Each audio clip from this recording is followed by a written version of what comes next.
নমস্কার বন্ধুরা, বাংলা গল্পের সোনাঝুরিতে সকলকে স্বাগত।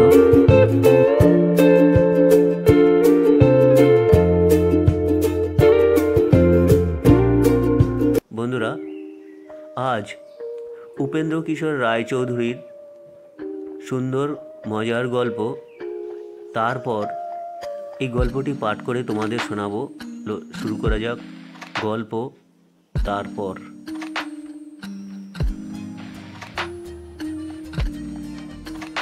এক যে ছিল রাজা, তার ভারী গল্প শোনার শখ।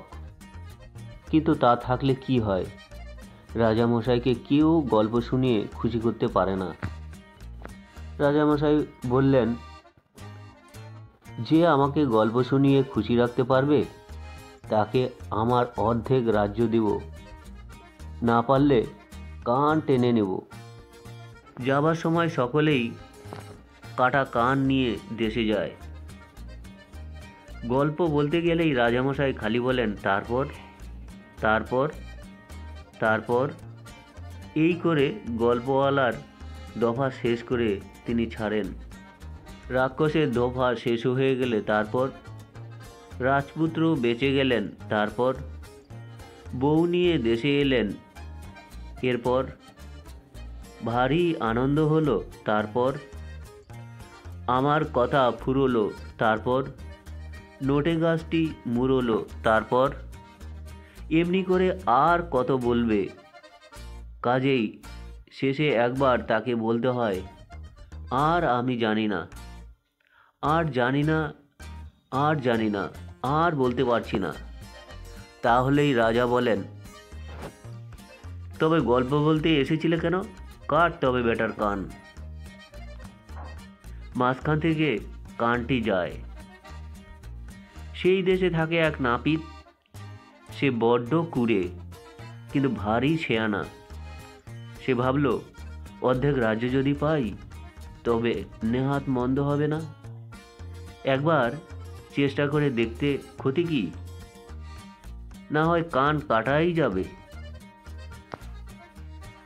এই বলেই সে জামা জোড়া পরে বলল, মহারাজের জয় হোক, হুকুম হয়তো কিছু গল্প শোনাই। রাজা বললেন, ভালো ভালো, কিন্তু আমার শর্ত জানো তো? খুশি করতে পারলে অর্ধেক রাজ্য দেব, না পারলে কানটি কেটে নেব। নাপিত বলল, আমার গল্পের আগাগোড়া শুনতে হবে, মাঝখানে থামতে বলতে পারবেন না। রাজা বললেন, তাই তাই সই, আমিও তাই চাই। তখন নাপিত চাকর মহলে গিয়ে আচ্ছা করে 8-10 তামাক টেনে এসে গম্ভীর হয়ে বলতে লাগলো, মহারাজ, এখান থেকে অনেক দূরে এক আজব দেশ আছে। অমনি মহারাজ বলল, তারপর? সেখানেই অনেক দিন আগে ভারী নামজাদা এক রাজা ছিলেন, তারপর? তার রাজ্যের একাধার থেকে আরেক ধার পর্যন্ত যেতে সময় লাগত 6 মাস। তারপর? আর সে রাজ্যের মাটি যে কি সরেস ছিল কি বলবো। তারপর? তাতে 1 সের ধান বুনলে 10 মণ ধান পাওয়া যেত। তারপর? তাই দেখে রাজামশাই তার রাজ্যের সকল জমিতে ধান চাষ করলেন। তারপর?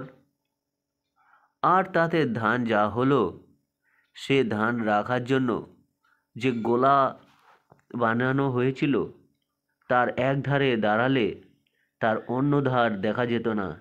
তারপর? লাখে লাখে মোষের গাড়ি লেগেছিল সে ধান গোলায় আনতে। এত বড় গোলা একেবারে বোঝাই হয়ে গিয়েছিল, আর একটু হলেই ফেটে যেত। তারপর? তারপর সেই ধানের খবর পেয়ে পঙ্গপাল এলো। পঙ্গপালে 10 দিক ছেয়ে গেল। আকাশ বাতাস হাওয়া চালাবার জো নেই। শ্বাস টানলে ঝাঁকে ঝাঁকে পঙ্গপাল নাকে ঢোকে। তারপর? তারপর? বেটারা এসেছে ধান খেতে, কিন্তু রাজামশাইয়ের গলা কি আর যেমন তেমন করে গড়া? পঙ্গপালের কি সাধ্যি যে তাতে ঢুকবে? 10 দিন বেটারা বনবন করে গোলার চারধারে ঘুরতে লাগলো, বেড়ার মাঝখানে কোনো একটা ফুটো বার করতে পারল না। তারপর তারপর তারপর 11 দিনের দিন কয়েকটা ডান পিটে ছোকরা পঙ্গপাল খুঁজে খুঁজে থেকে গিয়ে একটা ফুটো বার করেছে। অনেক ঠেলাঠেলি করলে তা দিয়ে ভিতরে ঢোকা যায়। তখন তাদের দলের গোদাটা এসে সেই ফুটোর মুখে বসে বলল, ঠেল রে বাবু, সকলে মিলে তোরা ঠেল, দেখি ভিতরে ঢুকতে পারি কি না।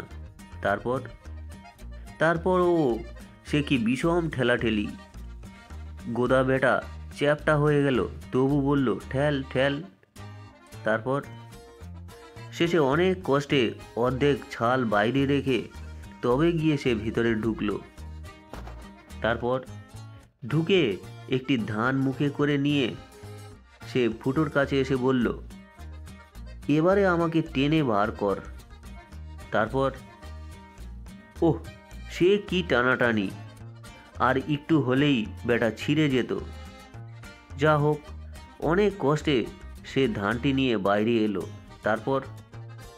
তারপর আর একটা বেটা গিয়ে বসেছে সে ফুটোর মুখে, আর তেমনি ঠেলাঠেলির পর ভিতরে ঢুকেছে।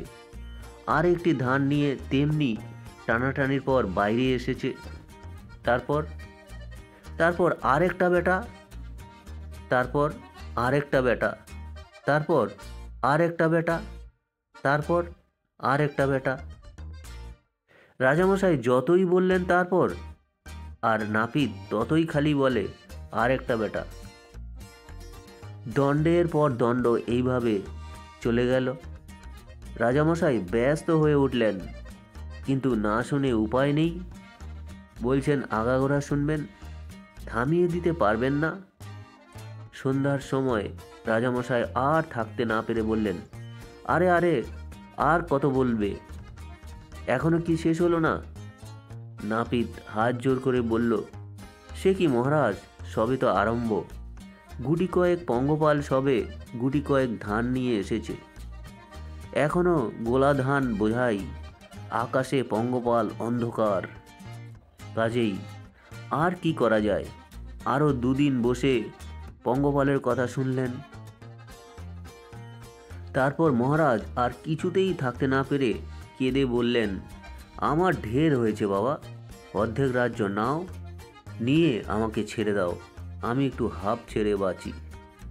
তখন নাপিতের খুব মজাই হলো।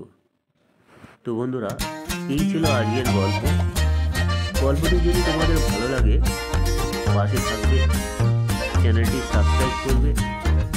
সকলে ভালো থাকবে।